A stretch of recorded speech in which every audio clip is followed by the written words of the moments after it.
Ölkədə sahibkarlıq inkişaf elədikcə sahibkarlıq subyektlər formalaşır, yeni sahələr formalaşır.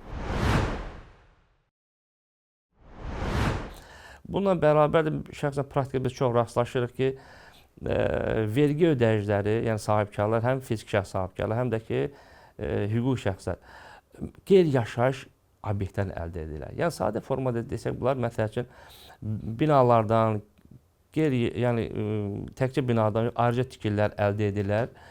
Amma əldə edəndə çox vaxt tikililər, yəni təmirsiz formada əldə edirlər.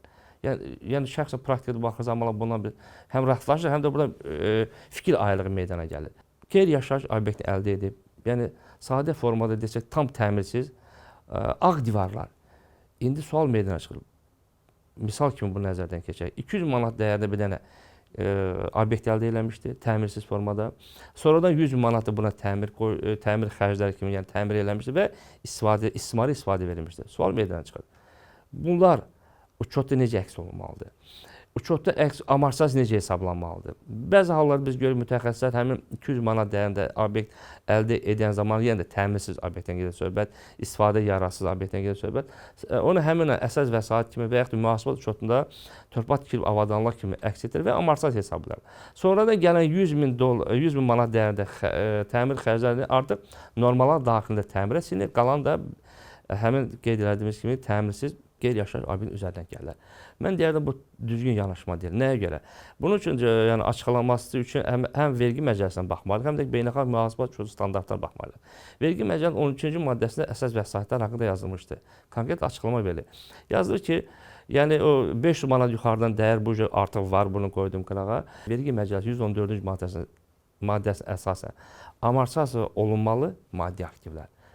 Qayda 114-cü maddəyə baxar. Yazıb, yəni vergi ödəyicisi sahibkarlıq və qeyri-sahibkarlıq məqsədləri üçün istifadə olunan maddi aktivlər. Birinci yanaşmadır. Əgər bu obyekti, bu maddi aktiv mən sahibkarlıq məqsədi istifadə eləmirəmsə, artıq buna amarsasiya getməyəcəkdir. Artıq istinad olunur ki, təzədən 13-cü maddə bu əsas vəsait kimi uçotu alınmayacaq. Keçək mühasibat uçotu baxımlar. Mühasibat uçotu baxımda beynəlxalq mühasibat 16 saylı beynəlxalq mühasibat uçotu standartları vardır. Həmin standart tələblərində nədir? Torpaq tikili avadanlıqlar, bunu yəni əsas vəsait kimi yəni, nəzərə alaq. Torpaq tikili avadanlıqlar tanıtım meyarları var. Tanıtım meyarları nədir? Birinci, ədalətli dəyər forması, yəni qiymətləndirilmədir. Ədalət dəyər var, 200 min var. İkinci ən vacib yanaşma nədir? Gələcək iqtisadi səmərə gətirən. Əgər bu maddi aktiv gələcək iqtisadi səmərə gətirmirsə, artıq biz bunu torpaq tikili avadanlıq kimi nəzərə ala bilmərik. İndi ikinci sual çıxır ortalığa. Gələcək iqtisadi səmər nə vaxt olacaq? Gələcək iqtisadi səmər bunu tam təmir edib, tam formalaşdırıb, tam bunu belə istismar yararlı hala gətirəndə və istismara veriləndən sonra biz bunu artıq nəzərə almalıyıq. Nə etməliyik? 200 min manat dəyərində ilkin alınan dəyər, həmçinin burada vergi məcəlləsi 143-cü maddəsi də var. Yəni aktivlərin dəyərinə əlavə çəkilən xərclər də daxil olur. Biz nə etməliyik? 200 min manat dəyərində olan ilkin alış dəyərini kapitallaşdırma xərcləri nəzərə almalıyıq. Təmir çəkiləcək 5 ay, 3 ay, 6 ay, 1 il, 2 il o ikinci məsələdir. Həmin təmirdən sonra tam istifadə veriləndən sonra 100 min manat dəyəri gəlmə təzədən 200 min manat dəyəri üzərində, məbləğ üzərində və 300 manat artıq əsas vəsait formalaşacaq və yavaş-yavaş nə etmək lazım? Bunu amarsaz hesablamaq lazımdır. İndi burada başqa bir halda var ki, yaxşı, biz onu 200 manat dəyərini ilkin olaraq saldıq.